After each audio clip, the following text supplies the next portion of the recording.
Good morning everyone, welcome back. So this morning I'm going to start removing some of the false ceiling in the refectory. So we'd better crack on.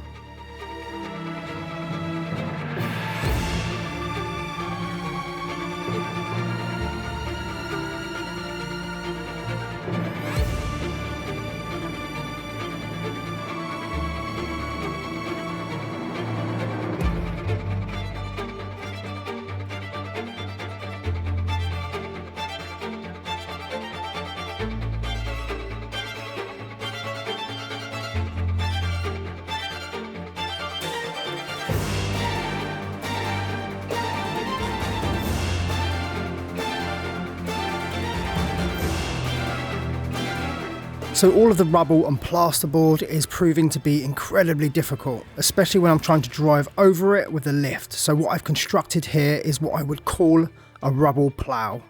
This is version 1, it's working incredibly well.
So I forgot to put the top mic on the camera while I was recording these time lapses. So unfortunately, there's going to be no sound.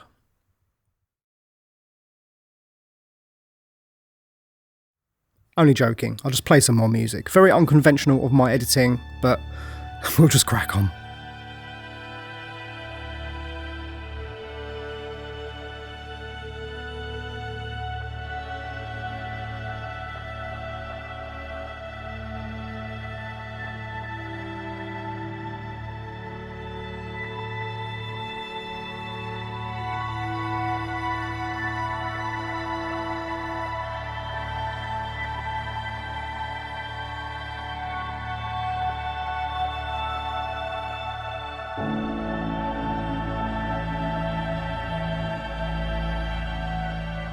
So here it is everyone, version 2.0 of the Rubble plow. The last one broke, the new one I'm hoping doesn't, because I put a bit more thought into this one, because there's thousands of pieces of plasterboard all over the floor and it's going to take ages to clean it up. So I think this is the best idea.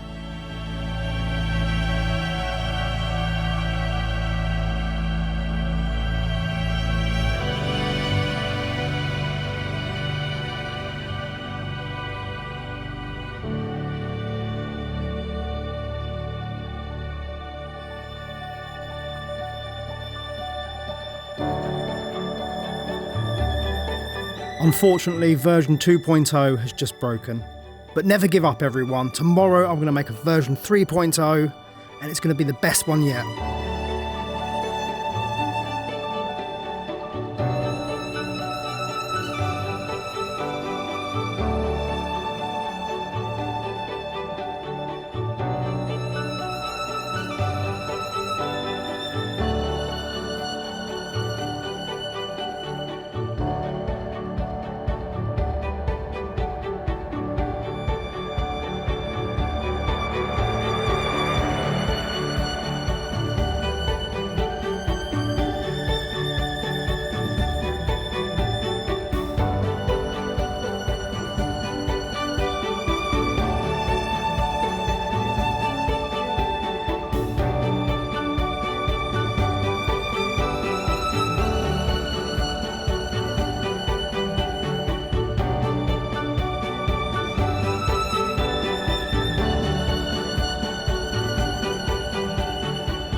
I would say good morning everyone, but it's currently 3 o'clock in the afternoon, but I've done quite well today. I've managed to get 1/4 of the ceiling down. The last half is remaining, and what's currently remaining is where the library is going to go. But I'm quite happy with the progress today so far.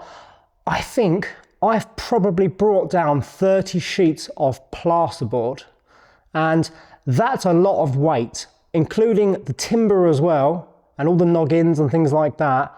I would say there's a good ton removed from that ceiling. But what's quite interesting is what I've discovered on the beam above my head. So I'll show you that now. So directly above my head, you can see there are 2 steel beams. We call them RSJs. I'm not sure what you guys would call them. And they've been put in to support the main beam, which is currently slightly sagging. This one isn't as bad as the others in this room, but what's around it is more interesting. So you can see there are 3 metal bars going across the beam, and then there are 2 more sort of joining them together, and I imagine that goes all the way around the beam, and that's been done to try and contain the beam, because there is a little bit of a nasty split in it, and I'll get a little bit closer and I'll show you. So you can see that nasty split there. That is a result of tons and tons of weight above this floor, pushing down on this beam over years and years, and they've tried to rectify it. I'm pretty sure what they've done is quite good, but I don't think it was sufficient enough for what is actually above. So we have stripped out the room above the library. So you see where this RSJ metal beam starts, all the way to the wall. That room has been completely stripped out other than the floor. And then above my head, we need to continue and keep going all the way past that beam and to that stone internal wall, which is over there.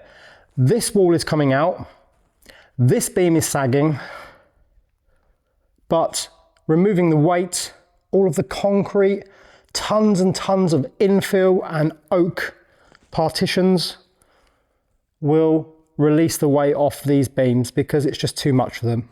So I think I've been going into this project a little bit too keen. I know I talked about replacing some of the beams with brand new oak beams, but it's not necessary. If you're removing all of the weight upstairs, other than the original floor joists, you're not really adding, there's no weight on the beams as such, other than the flooring and internal walls that you replace it with. So for instance, if we are removing 6, 7, 8 tons of rubble upstairs, and then an additional 5 tons of concrete from just quite a small area, it's releasing all the weight off the beams. And rather than putting concrete back, because I don't really believe in concrete in historic buildings, you replace it with more of a floating timber floor. So you would go down with OSB, make sure it's completely level, there's a lot of work in that, and then adding an oak parquet on top of that, but also incorporating insulation for soundproofing and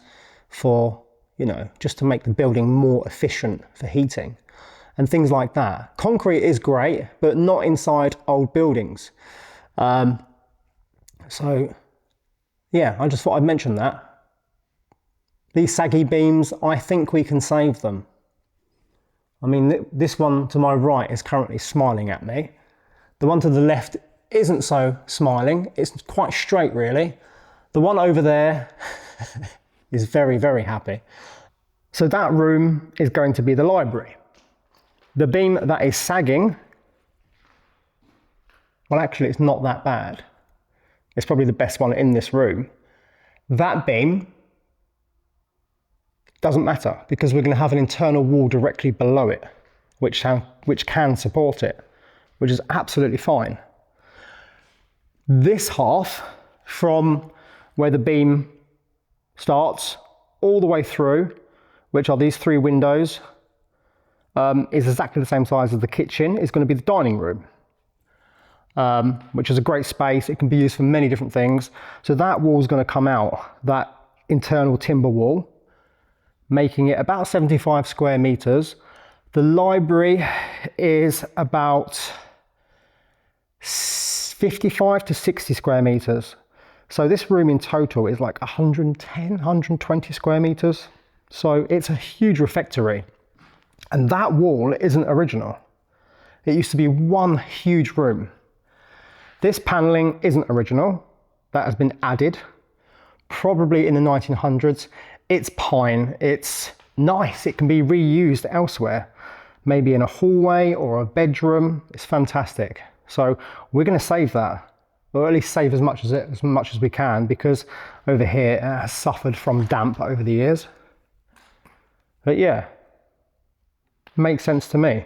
So this beam will be supported by an internal wall, so we can remove the RSJs either side of it. This one, we need to find a creative solution, and that one we need to find a creative solution. And generally, removing all the weight from upstairs will solve that.